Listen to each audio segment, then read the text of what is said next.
নাৰদ মুনিৰ ও কথা শুনি যুধিষ্ঠিৰ রায়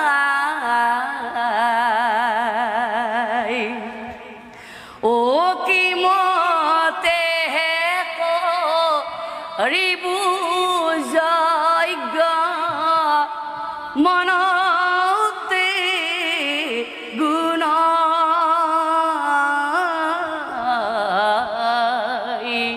হে বিপদ কালত ও কৃষ্ণ বিনে আমার গতি নাই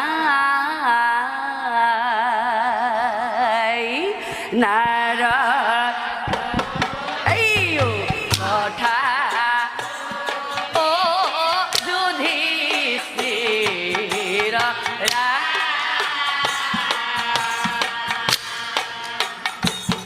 ও কি মতে করিবু যজ্ঞ মনতে গুণ এ বিপদ কালে কৃষ্ণ ও আমার গতি পঞ্চভাত্রী মিলি কৃষ্ণ আরাধিবে লইলা ও চতুর্ভুজ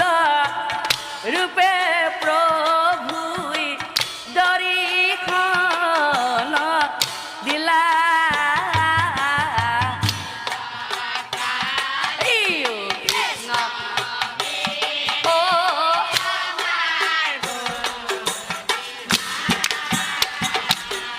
কৃষ্ণক দেখি সকলোৱে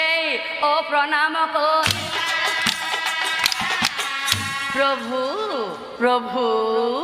হে চৰণে প্ৰণাম কৰি কহিবেলা হে চৰণে প্ৰণাম কৰি হে প্ৰভু ও পিতৃ আদেশিলাই আমাক হে যজ্ঞ কৰিবাৰে হে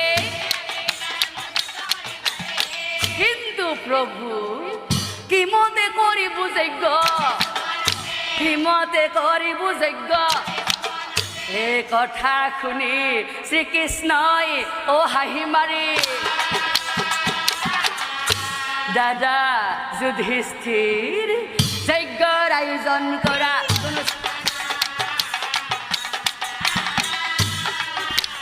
যজ্ঞৰ আয়োজন কৰা কথা শুনি যুধিষ্ঠিৰৰ আনন্দ মিলিলা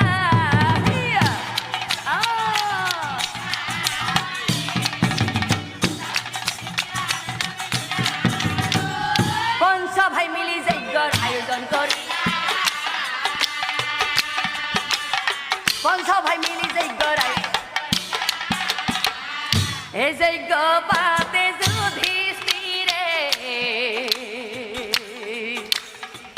করি আয়োজন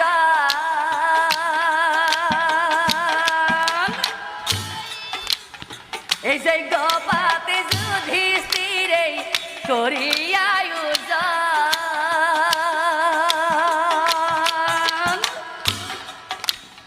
ও নানা জনে নানা বস্তু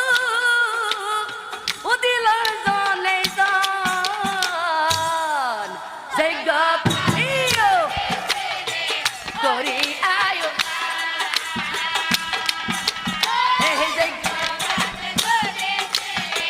করি এই রজা মহারজা গনে এই নানা বস্তু দিলা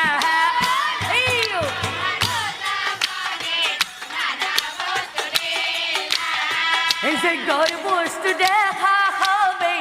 পৰ্বত সম হইলা এই পৰ্বত ও তাক দেখি যুধিষ্ঠিৰ ওই আনন্দ মিলিলা যজ্ঞ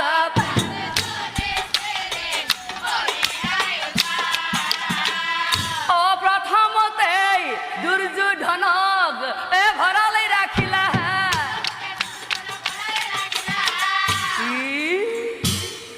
তাক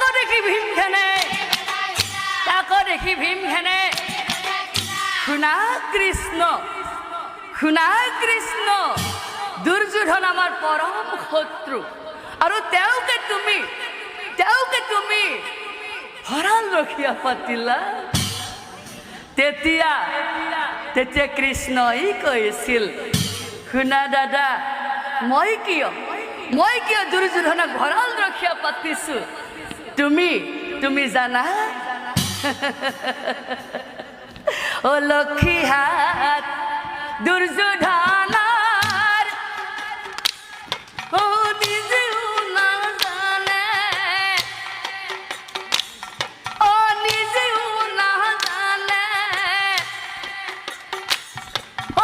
এক যদি খৰচ কৰে 10 গুণ বাঢ়ে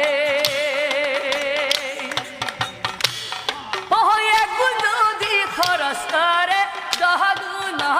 বাড়ে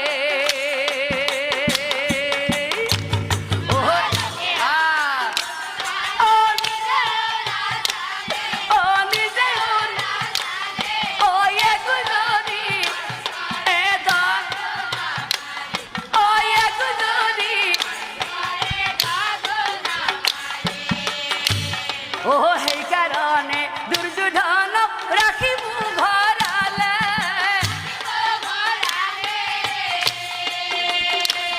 ও জীবন বাড়িব কি বারে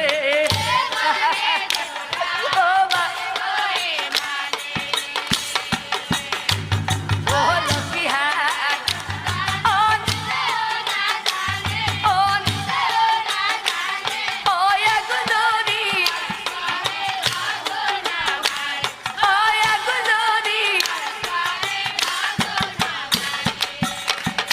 আৰু এনেকৈয়ে সকলোকে যজ্ঞৰ ভাৰ দিলেই ভাগে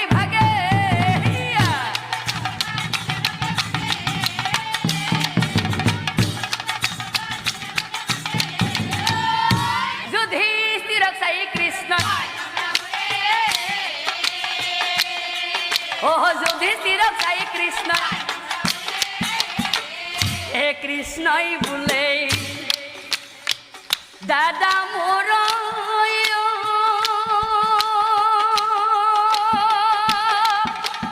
ও দাদা যুধিষ্ঠিৰ ৰাই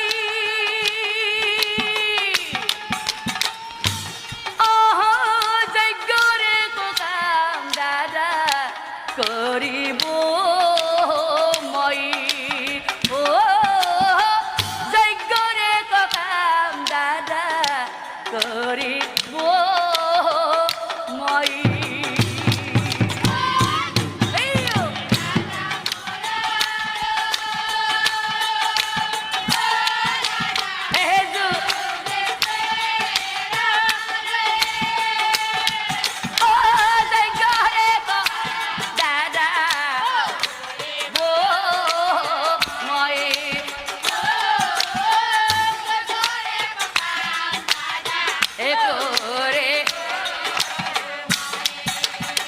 শুনা দাদা তোমাৰ যজ্ঞত মই কি কাম কৰিম জানা দাদা হে ঋষি মুনি এই ভকত গণ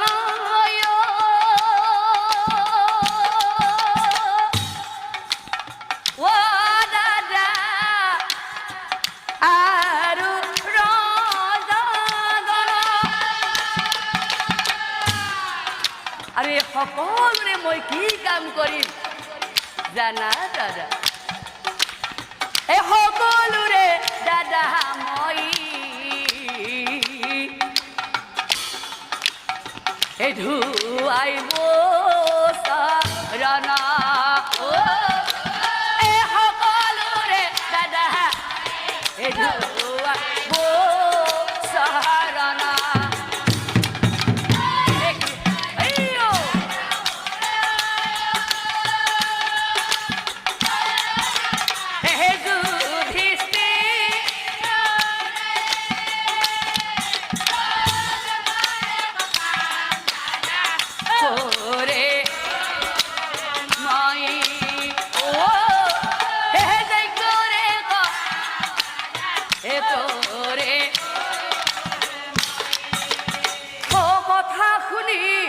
যুধিষ্ঠিৰে ঐ আচৰিত ভৈলা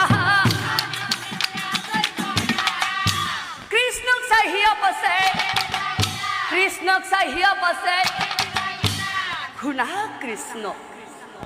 শুনা কৃষ্ণ তুমি হলা জগতৰ ঈশ্বৰ তুমি জগতৰ ঈশ্বৰ হৈ সাধাৰণ নৰমনীশ্বৰ চৰণ ধুৱাবা নাই কৃষ্ণ পৰিয়ালৰ গৰাকী হিচাপে এই কাম তুমি মোক কৰিবলৈ দিয়া তেতিয়া কৃষ্ণই কৈছিল নহয় দাদা সেই কাম মই কৰিম আৰু সেইফালে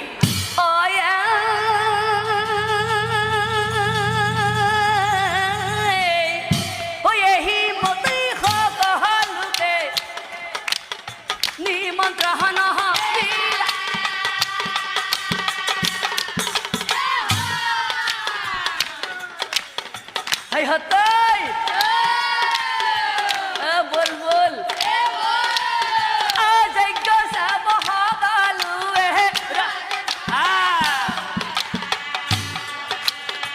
যজ্ঞ চাব সকলোৱে এই যজ্ঞৰে নিমন্ত্ৰণ পাই প্ৰজাগণ বাপৰে বাপ বহু যজ্ঞৰ স্থানে খুবি দিলা দৰিখন হে আহক ভকতগণ আহক প্ৰজাগণ আহক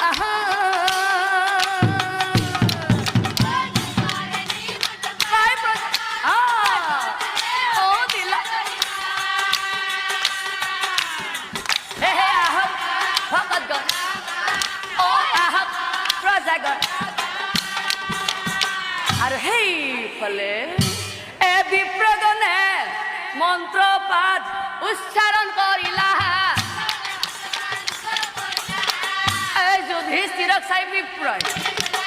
যুধিষ্ঠিৰক চাই বিপ্ৰয় শুনা ধৰ্মৰায় এতিয়া পূৰ্ণাহুতিৰ সময় হৈছে গতিকে পূৰ্ণাহুতি প্ৰদান কৰিব লাগে এই কথা শুনি শ্ৰীকৃষ্ণই বিপ্ৰগণক হেৰা বিপ্ৰগণ পূৰ্ণাহুতিৰ এতিয়াও সময় হোৱা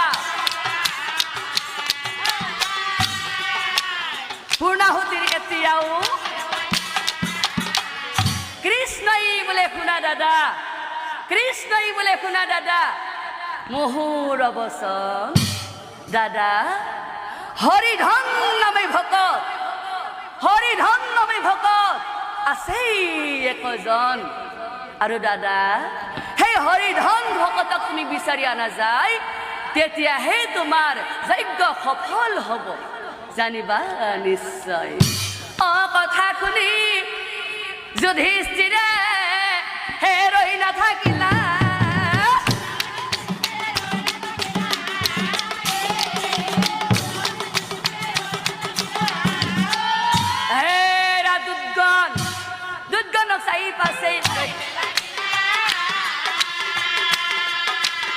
দুৰ্গণক চাই পাছে আৰু তেতিয়া দুধ গনাই হাই হতই বল বল উপায়তো নাই ৰজাই আদেশ কৰিছে গতিকে ও যুধিষ্ঠিৰৰ আদেশ পাই দুধ গনে যায়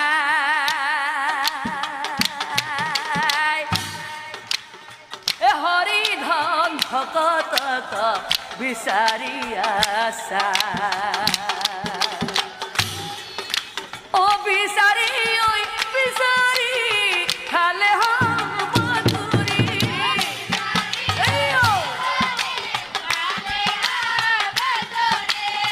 কোন ভালে হৰি ধনক নাপাইলে ঐ বিচাৰি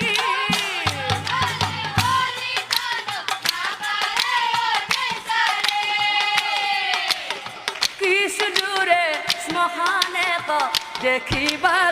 পাই মৃত্যু দেহা পুৰি আছে এক চন্দাল মৃত দেহা পুৰি আছে এক চন্দাল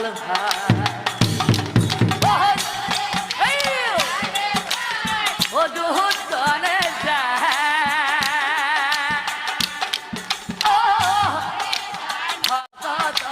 বিচাৰি আছা ও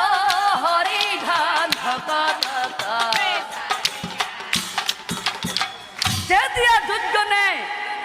তেতিয়া দুধগণে সেই চন্দালজনক সুধিছিল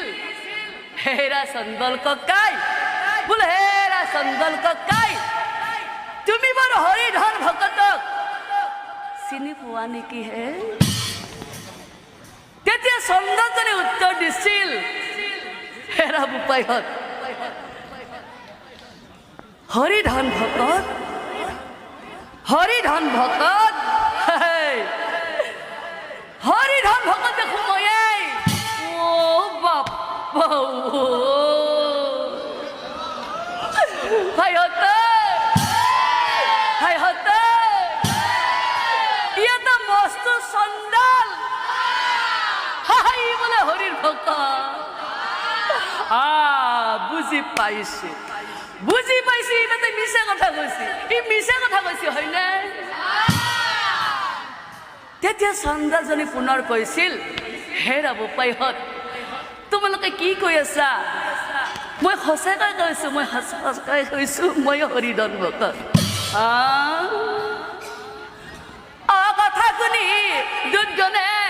আলোচন কৰ হাইহঁতই ই হৰি ধন ভকত হয় নহয় আমাৰ কি আহে চাই ৰজা যদি নিব দিছে ইয়াৰ নামটো মিলি আছে গতিকে ইয়াকেই নিয়াই ভাল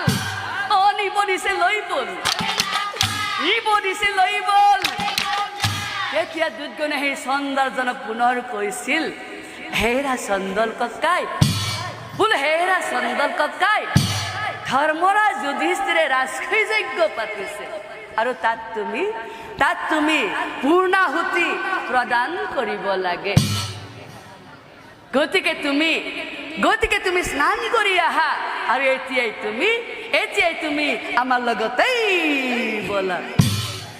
কথা শুনি চন্দলৰ আনন্দ মিলিলা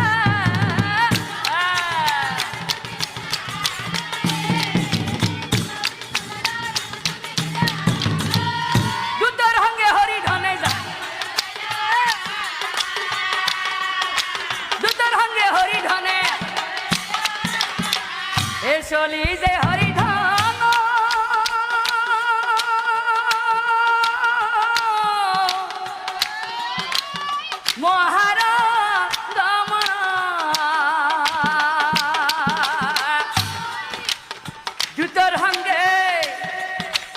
দুধৰ সঙ্গে হৰি ধনে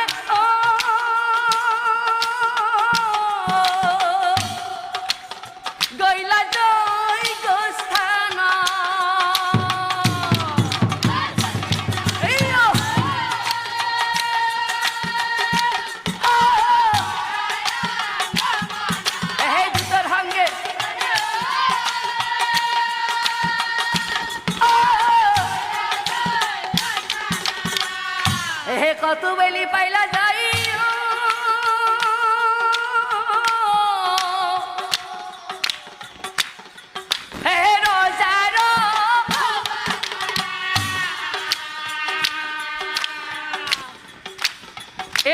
চাওক ৰাইজ, এতিয়া চাওক ৰাইজ। আৰু সেইফালে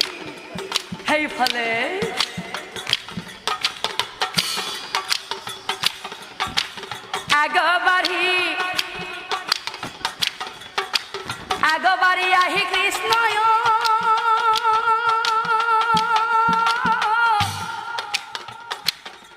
হে ধুৱাইলা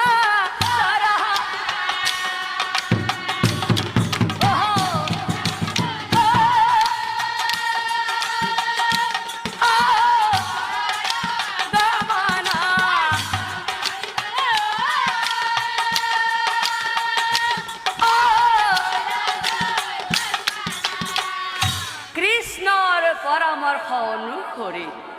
সেই হৰিধন চন্দলে যজ্ঞত পূৰ্ণাহুতি প্ৰদান কৰিলা। আৰু তেতিয়া সেই যজ্ঞৰ সকলোবোৰ কাম সমাপ্ত হৈল। আৰু সেইফালে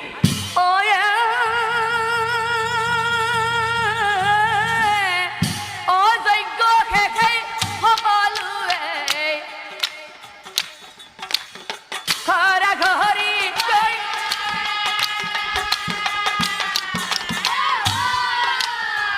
তাৰ পিছত শুনক ৰাইজ যেন কথা, তাৰ পিছত শুনক ৰাইজ এই প্ৰভু নাৰায়ণ ভকতৰে ধন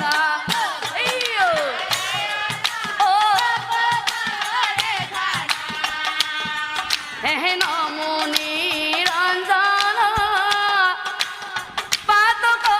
ভঞ্জন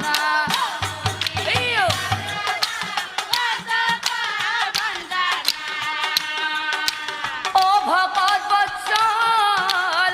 প্ৰভু দয়াময় যজ্ঞ সমাপনে প্ৰভু নাৰায়ণে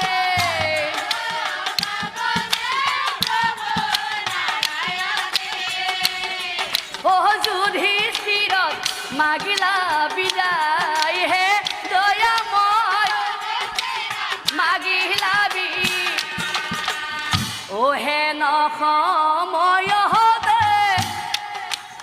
ধৰ্ম যুধিষ্ঠিৰে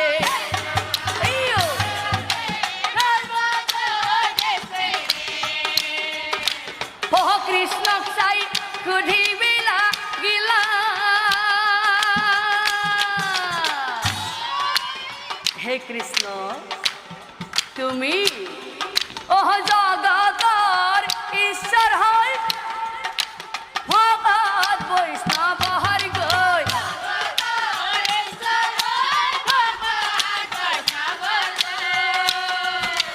কিয় তুমি চৰণ ধুৱাইলা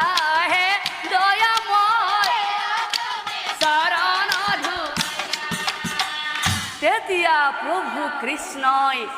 তেতিয়া প্ৰভু কৃষ্ণই যুধিষ্ঠিৰক কৈছিল,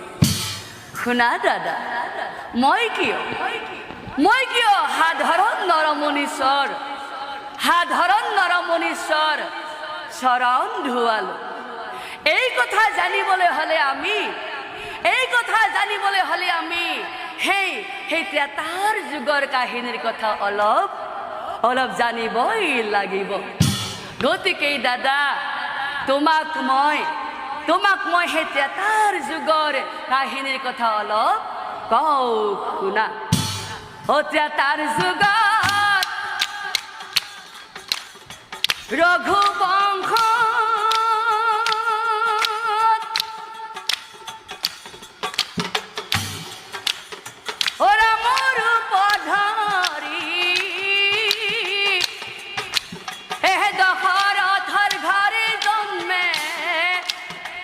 প্রভু শ্রী হরি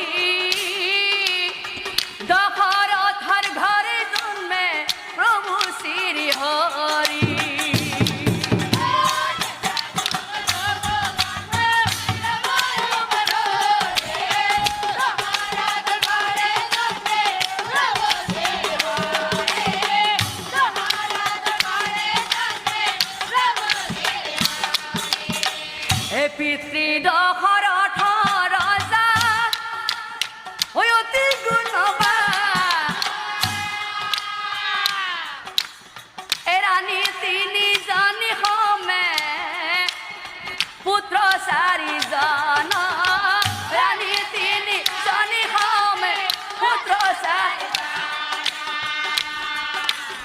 এই জ্যেষ্ঠ পুত্র রামচন্দ্র গুণর সাগর ওই অভিষেক পাতে রামর আনন্দিত মন অভিষেক পাতে রামর আনন্দিত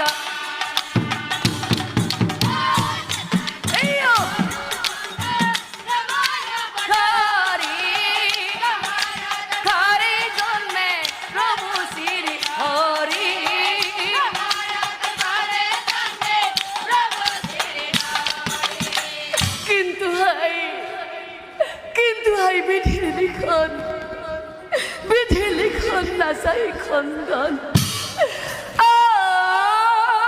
ভবা কথা নহয় সিদ্ধি এইবার তো দাসে কনা বিধি ধাতাই দিলেও বিধাতাই নিদি দাতাই দিলেও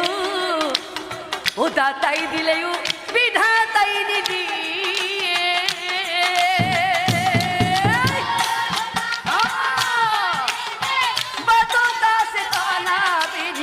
দাতাই দিলে বিধা ও দাতাই দিলে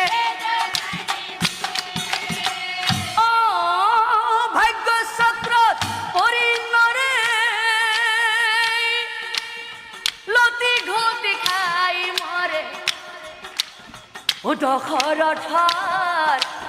এই দশৰথৰ এনুৱা বিলাই ও দশৰথৰ বিলাই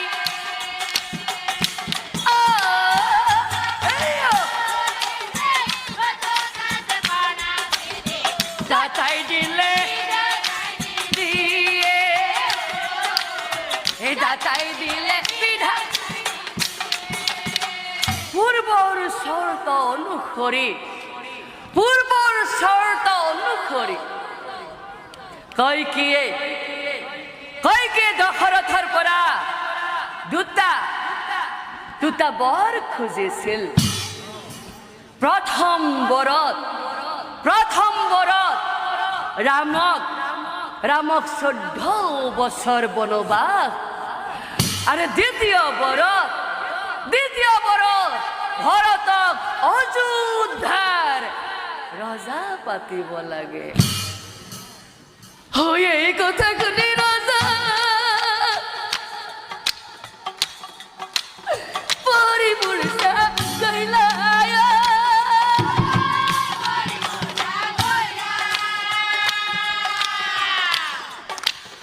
এই কথা ৰামচন্দ্ৰই শুনি এই কথা ৰামচন্দ্ৰই হে পিতৃ সত্য পালি ৰাম অবনে চলি ভাতৃ লক্ষ্মণ সীতা দেৱী সংগে চলে ভাতৃ লক্ষ্মণ সীতা দেৱী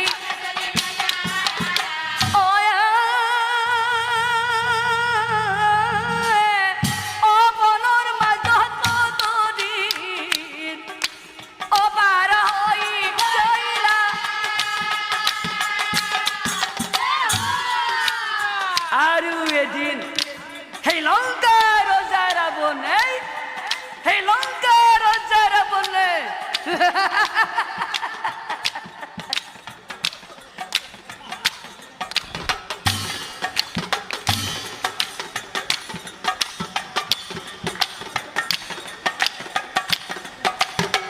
ভিক্ষা চলে সীতা দেৱী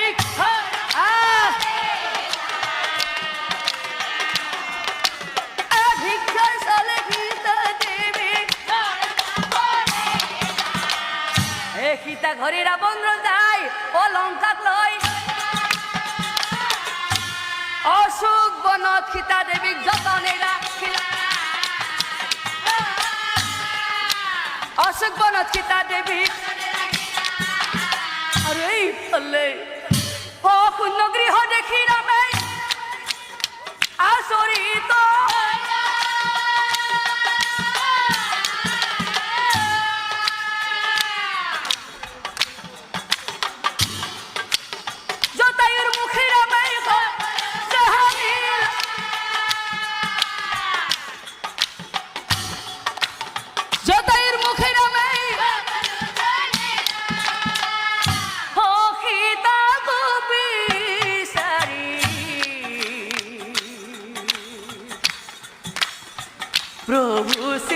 শ্ৰীৰামে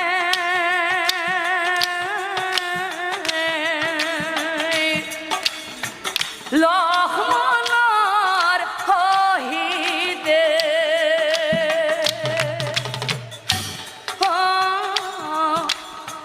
বান্ধিলে সেতু সাগৰ বান্দৰ সৈন্যক লগত লৈ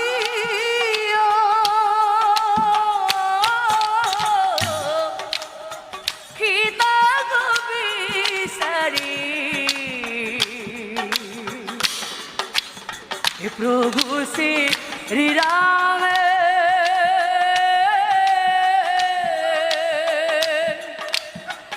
লক্ষ্মণৰ সহিতে সীতাক বিচাৰি প্ৰভু শ্ৰীৰাম হে লক্ষ্মণ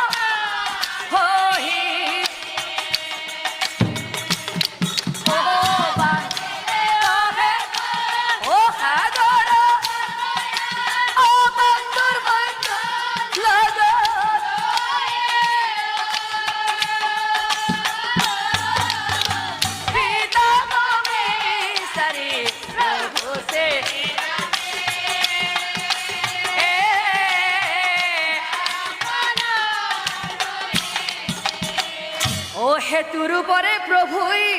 এ লঙ্কা পাইলা এই কথাটা বন্ধ যাই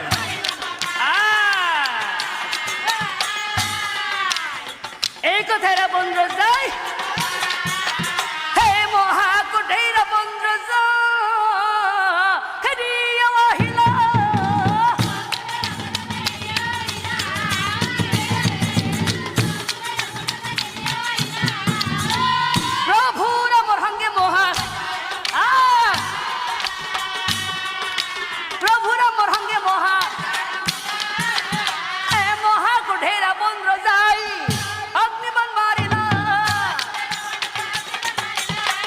লহ লহ করিবার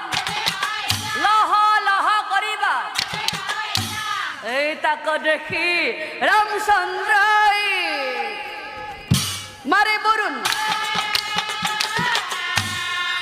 রাবণর অগ্নিমান হই খান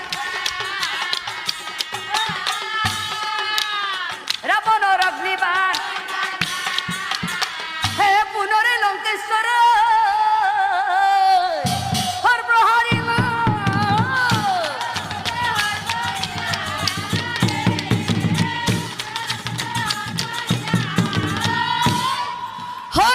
প্রভু রামে সিদ্ধিকি হরঘতে প্রভু রামে হুল লঙ্কেশ্বর এই বাতর মৃত্যুর কারণ এই বাতর মৃত্যুর কারণ এয়া পাখুপাত অস্ত্র তুলে লই সময় হ পাখুপাত অস্ত্র রামে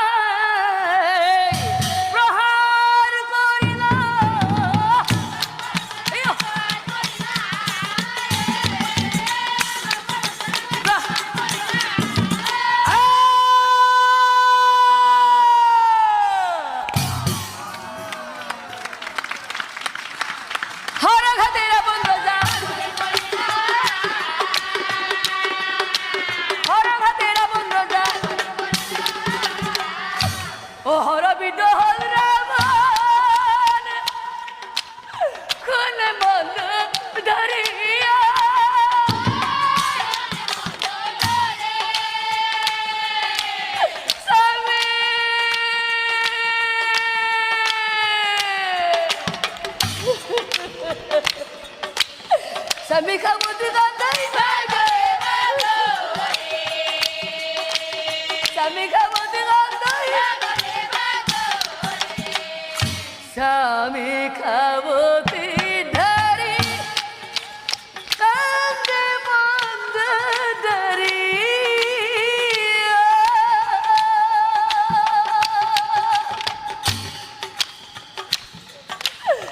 oh Sami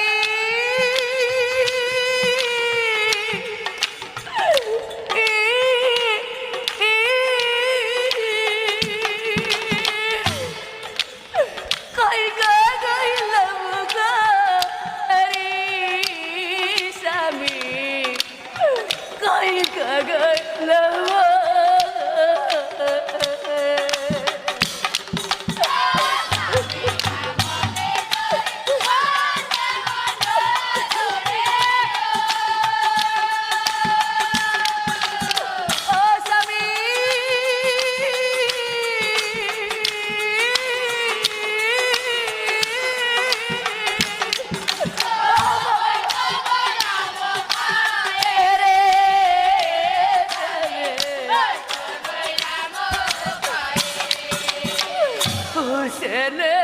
हरे पुत्रा इंद्रजित मुरा हियो गई लामुका एरी सामी हियो गई लामुका एरी सामी आजित मी गईला मुका एरी आजित मी गईला मुका एरी ओ सामी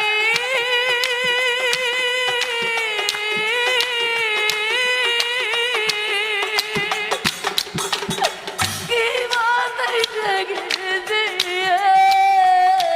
सामी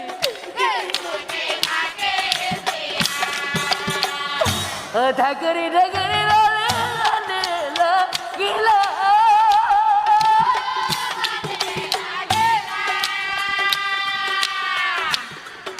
प्रिय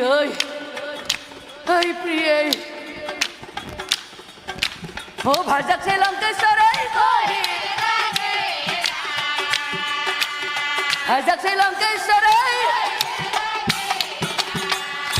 हो कांदी कांदी लंकेश्वर मंदु डरी कई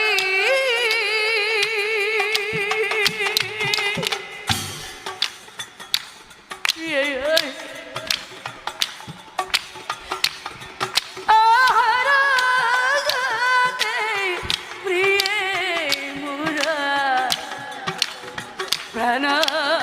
भक्ति जय प्रिय प्राण भक्ति जय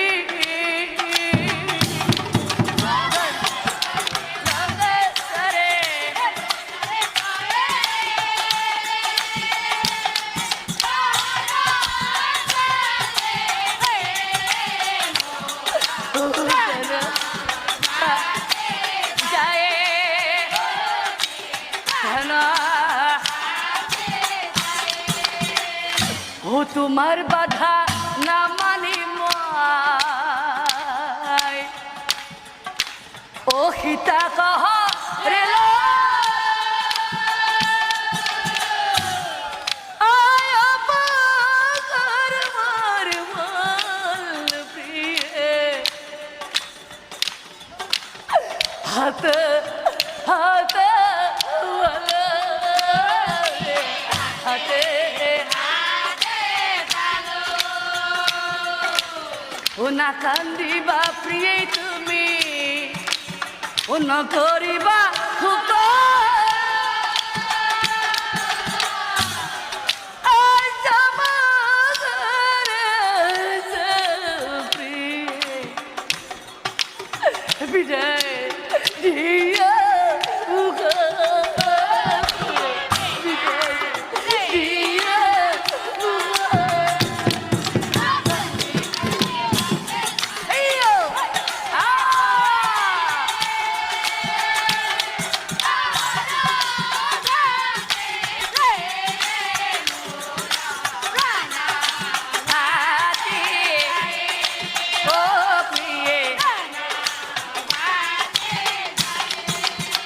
ও হরবিদ্ধ হই রাম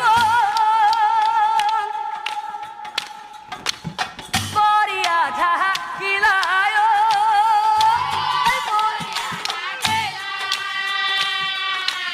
লক্ষ্মণক চাই রামে কহিবে লাগে লক্ষ্মণক চাই রামে ভাই লক্ষ্মণ রাবণর কথা মুন্দা রাবণর কথা মুন্দা পড়িয়া আছই কিবা ইচ্ছা আছে নেকি কিবা ইচ্ছা আছে নেকি জানিব পাৰো মই আৰু শুনা লক্ষ্মণ ত্ৰিভুৱনে ৰাজনৈতিক পুৰুষ নাই ৰাৱণৰ সমান যোৱা ওচৰলৈ গৈ সোধা ৰাজনীতিৰ নিয়ম কথা শুনি লক্ষ্মণে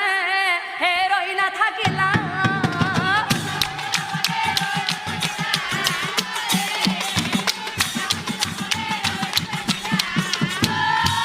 ৰাৱণৰ কথা মুণ্ডা খুজিলে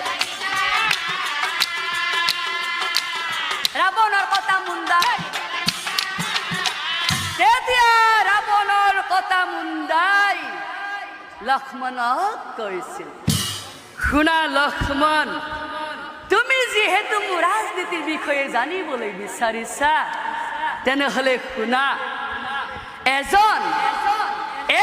সুৰাজনৈতিক পুৰুষ হবলৈ হলে তিনিটা অতি দৰকাৰী কথা মনত ৰাখিব লাগে প্ৰথমতে হৈছে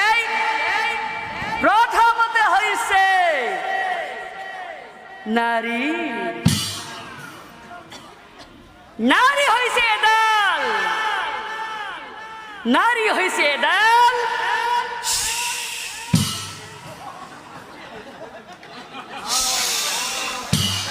বিষাক্ত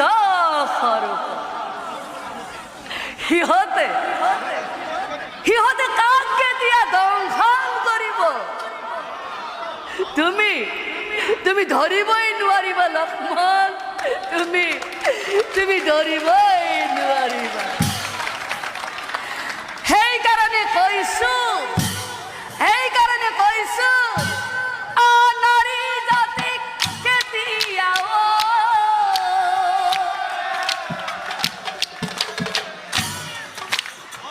বিশ্বাস নকৰিবা লক্ষ্মণ বিশ্বাস নকৰিবা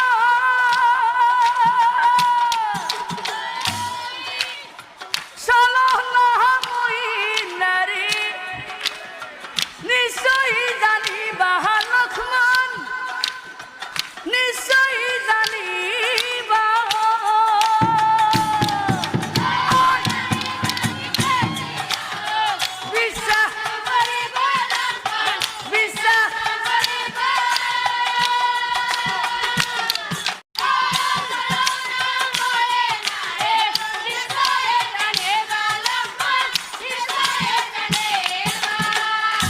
মই কিয় কৈছো জানা লক্ষ্মণ তোমাৰ পিতৃ দশৰথে পত্নীক বিশ্বাস কৰি লক্ষ্মণ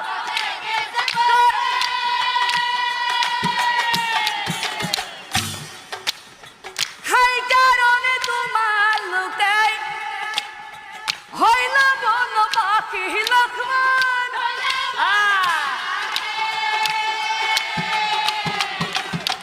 আৰু আজি মোৰ একে অৱস্থা লক্ষ্মণ মোৰো আজি একে অৱস্থা মোৰো আজি একেই দশা পত্নীক বিশ্বাস কৰি লক্ষ্মণ পত্নীক বিশ্বাস কৰে প্ৰবঞ্চনা কৰে মোক ৰাণী বন্ধু ধৰি লক্ষ্মণ ৰাণী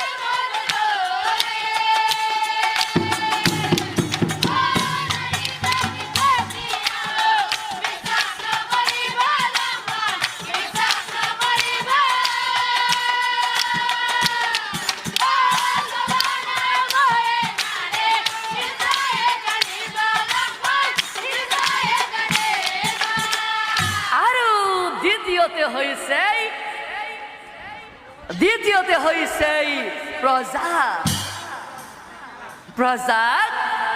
প্ৰজাক মৰম কৰিবা লক্ষ্মণ প্ৰজাৰ সুখত সুখী হবা প্ৰজাৰ দুখত দুখী হবা কিন্তু লক্ষ্মণ এই বিনাশ্ৰমত প্ৰজাক লক্ষ্মণ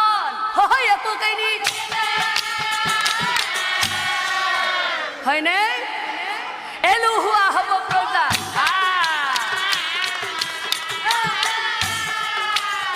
এলুহুৱা হ'ব প্ৰজা আৰু যদি প্ৰজা এলুহুৱা হয় হলেই ৰাজ্য এ দুৰ্ভিক্ষ হয়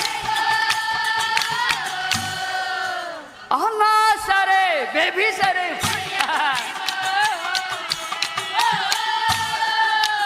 অনাচাৰে বেভিচাৰে আৰু তৃতীয়তে হৈছে সময় সময় হৈছে মানুহৰ অমূল্য সম্পদ সময়ক কেতিয়াও অপব্যৱহাৰ নকৰিবা হে লক্ষ্মণ তুমি যদি সৎ কাম তুমি যদি মনতে ভাবিছা হে লক্ষ্মণ সময়ৰ কাম তুমি সময়ত কৰিবা মই কিয় কৈছো জানা লক্ষ্মণ এই স্বৰ্ণ অলংকাৰ পৰা স্বৰ্গলৈ যোৱাৰ বাবে মই এটি সোণৰ জখলা বনাম বুলি ভাবিছিলো কিন্তু লক্ষ্মণ মই ভাবিছিলো সেইটো আজিও হৈ নপৰিল হে লক্ষ্মণ কৰিম বুলি কাম পিছলৈ নথবা কৰিম বুলি কাম পিছলৈ নথবা মনত ৰাখিবা লক্ষ্মণ মনত ৰাখিবা সেই কাম কৰা নহয় নিশ্চয় জানিবা সেই কাম কৰা নহয় নিশ্চয় জানিবা আৰু এনেকৈয়ে এই লক্ষ্মণক ৰাৱণে অমৰমেৰে হেই লক্ষ্মণ মইতো তোমাক ৰাজনীতিৰ বিষয়ে বহু কথাই শিকালে মোৰো তুমি এটা মনৰ আশা পূৰণ কৰা লক্ষ্মণ মোৰ সেই মনৰ আশাটো কি জানা লক্ষ্মণ প্ৰভুৰ মুখে কতেবাৰ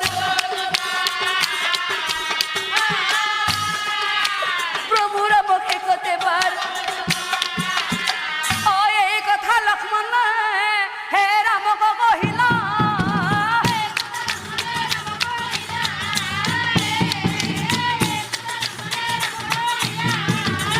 আৰু লগেই ৰাৱণৰ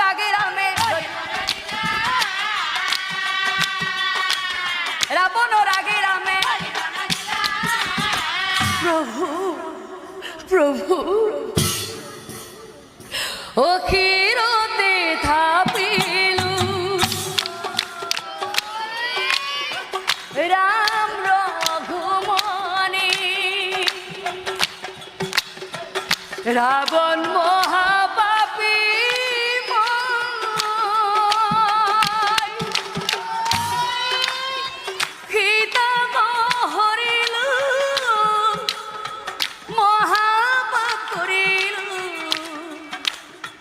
ক্ষমা কৰা দয়াময় হে ৰঘুনাথ ক্ষমা কৰা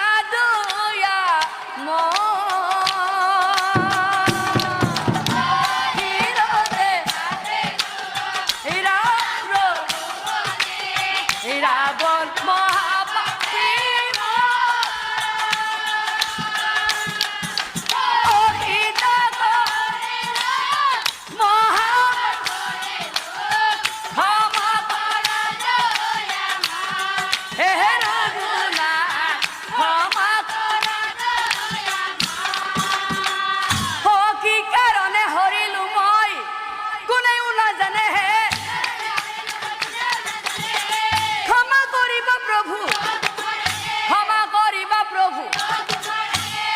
প্রভু রঘুনাথ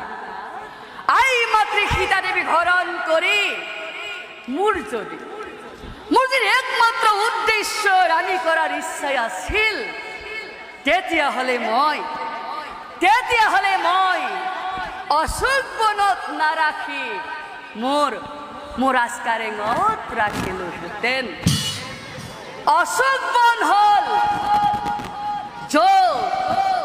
শোক তাপ আৰু দুখ একোৱেই অনুভৱ নহয়। আই মাতৃ সীতাদেৱী হৰণ কৰাৰ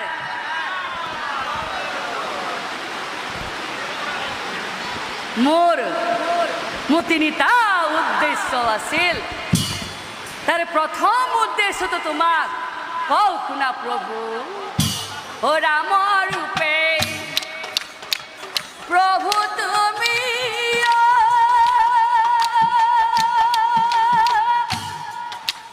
ও প্ৰভু তুমি দেৱ হৰি, প্ৰভু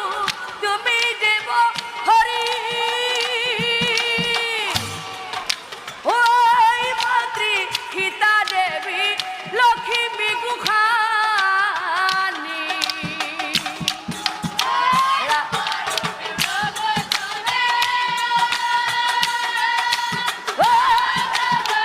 তুমি দেৱ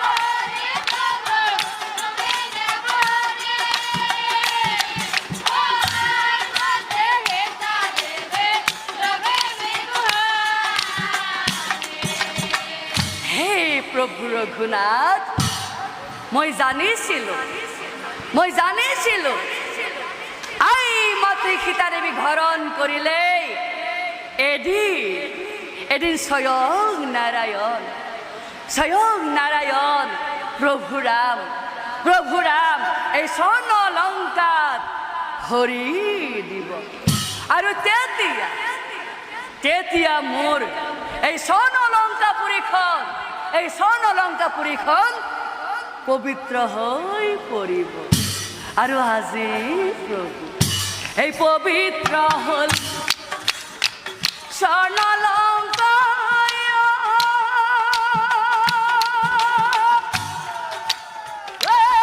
প্ৰভু তোমাৰ কৃপাতে, প্ৰভু তোমাৰ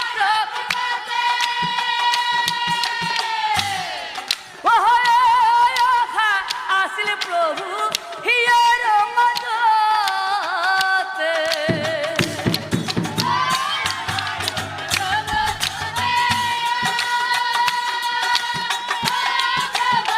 তুমি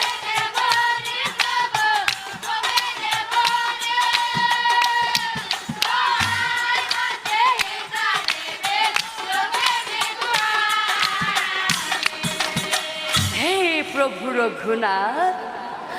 আই মাতৃ সীতাদেৱী হৰণ কৰাৰ মোৰ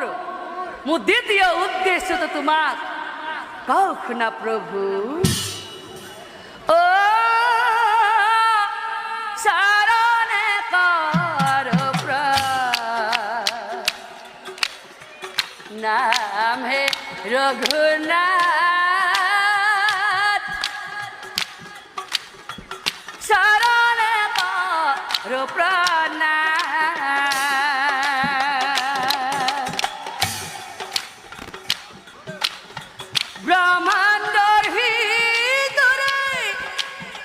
ব্ৰহ্মাণ্ডৰ ভিতৰে যত বস্তু আছে, হবেও তোমাতে পাই হে ৰঘুনাথ, শৰণ কৰ প্ৰাণ।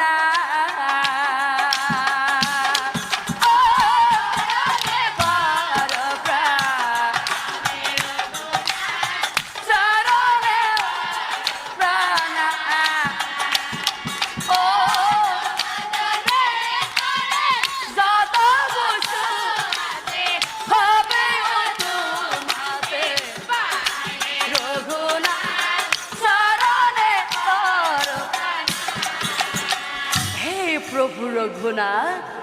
তুমি হলা স্বয়ং নারায়ণ। আর আই মাতৃ হয়েছে লক্ষ্মী স্বরূপ। লক্ষ্মী যত থাকে পবিত্র তুলসী গছ তাতেই থাকে। আর প্রভু এই পবিত্র তুলসী গছ তোমারে সৃষ্টি, কিন্তু প্রভু পৃথিবীর ভিতর কেৱল মাত্ৰ ভাৰতবৰ্ষতে এই তুলসী গছ পোৱা যায়। এদিনাখন আই মাতৃ সীতা দেৱীয়ে এই হনুৰ দ্বাৰাই তুলসীকো অলংকাৰ অশোক বনত সীতা দেৱীৰ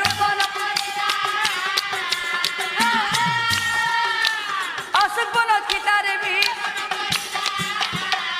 অপবিত্ৰ হল স্বৰ্ণলংকা অসীতাইৰ বাবে। এই আশা আছিল প্ৰভু, হে প্ৰভু ৰঘুনাথ, আই মাতৃ সীতা দেৱী হৰণ কৰাৰ মোৰ তৃতীয় উদ্দেশ্যটো তোমাক কওঁ শুনা প্ৰভু। ভাৰতবৰ্ষ হৈছে দেৱ দেৱীৰ মিলন ভূমি পূৰ্ণ তীৰ্থ।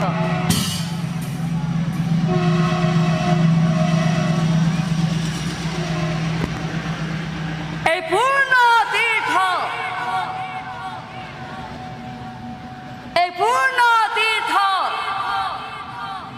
ভাৰত ভূমিৰ লগত এই স্বৰ্ণ অলংকাক সংযোগ স্থাপনৰ সপোন এটাও মোৰ আছিল। আৰু আজি প্ৰভু তোমাৰ দ্বাৰাই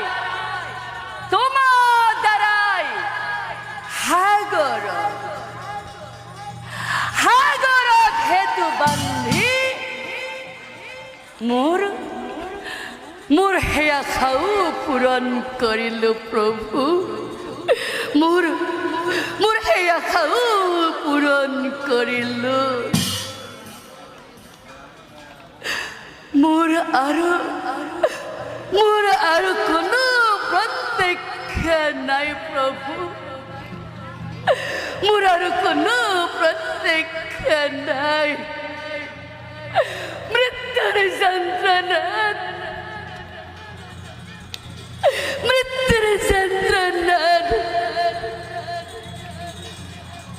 বৰ কষ্ট পাইছো প্ৰভু, মৃত্যুৰ যন্ত্ৰণাত বৰ কষ্ট পাইছো। তুমি মোক বিদায় দিয়া প্ৰভু, তুমি মোক বিদায় দিয়া প্ৰভু, তুমি মোক বিদায়।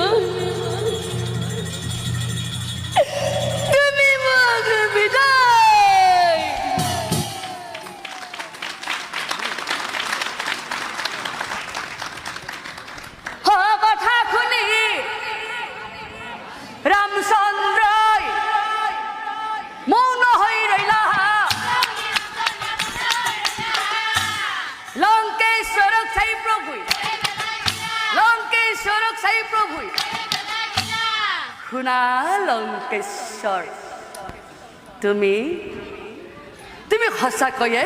মহান, তুমি সঁচাকৈয়ে ধাৰ্মিক। কাৰণ তুমি তোমাৰ মৃত্যুৰ কাৰণ জানিও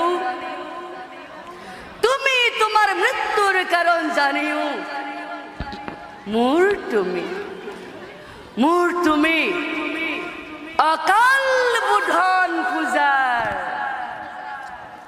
পূজাৰী হৈছিলা।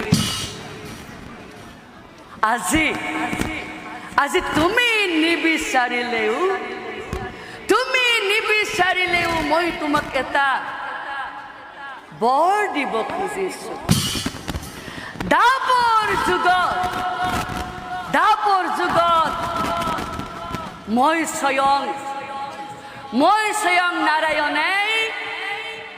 কৃষ্ণ ৰূপে অৱতাৰ ধৰিম। আৰু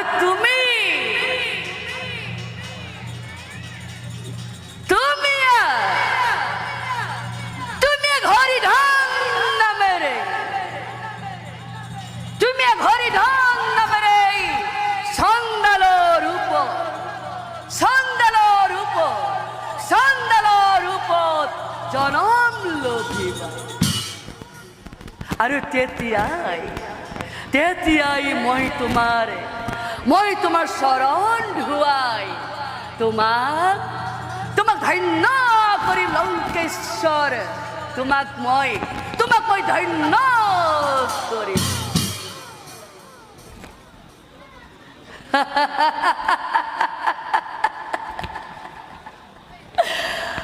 কথা শুনি লংকেশ্বৰে হাঁহিব লাগিলা। প্ৰভু ৰামক চাই পাছে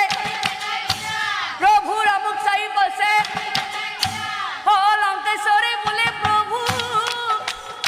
ৰামৰ গুণ নাথা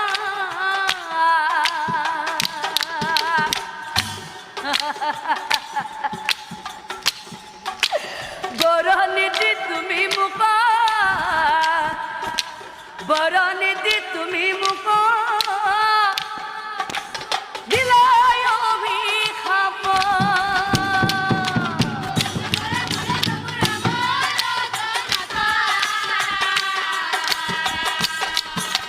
বৰণিধি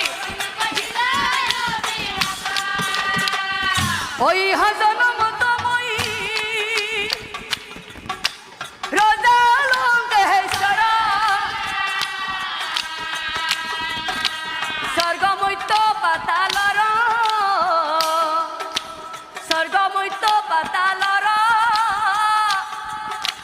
মই অতিধৰ।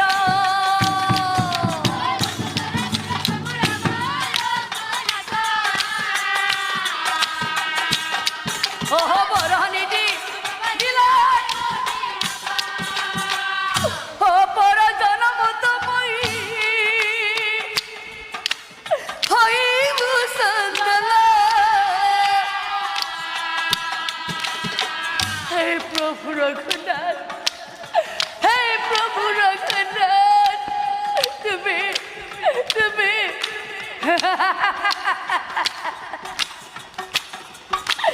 বৰণিধি তুমি মোক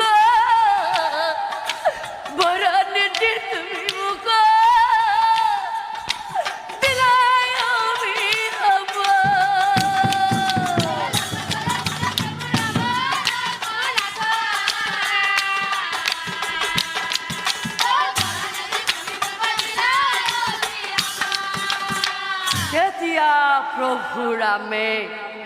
তেতিয়া প্ৰভু ৰামে লংকেশ্বৰক কৈছিল, শুনা লংকেশ্বৰ, তুমি এজন নৈতিক ব্ৰাহ্মণ। তুমি নৈতিক ব্ৰাহ্মণ হৈ পৰ স্ত্ৰী হৰণ কৰি মহা পাপ কৰি আছা। আৰু সেই পাপৰ ফলতে পৰ জনমত নিষ্কুলত চণ্ডাল ৰূপত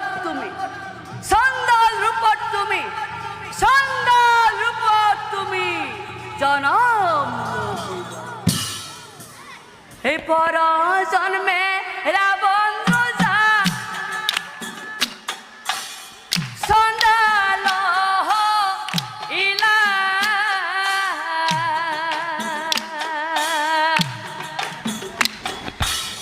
আৰু সেই পূৰ্বৰ কথা মতে যুধিষ্ঠিৰ ৰাজকুই যজ্ঞ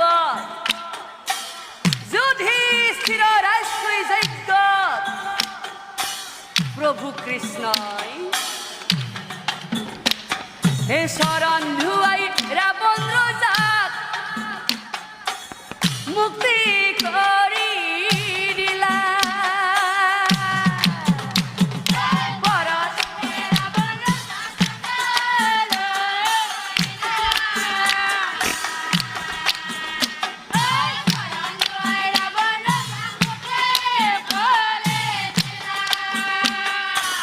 হেন জানি কুধি গল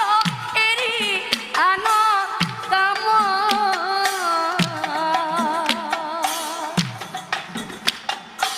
পাতক সারু ডাকি বোলা রাম রাম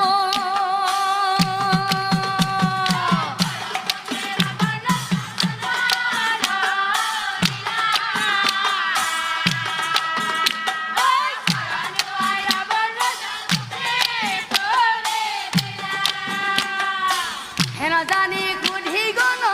এরি আন কাম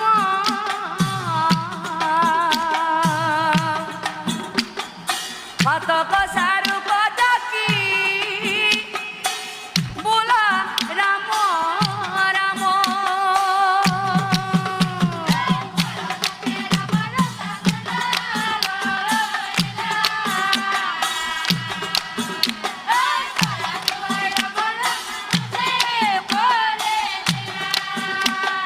পর জন্মেরা বন্ধু যা সন্দাল ইলা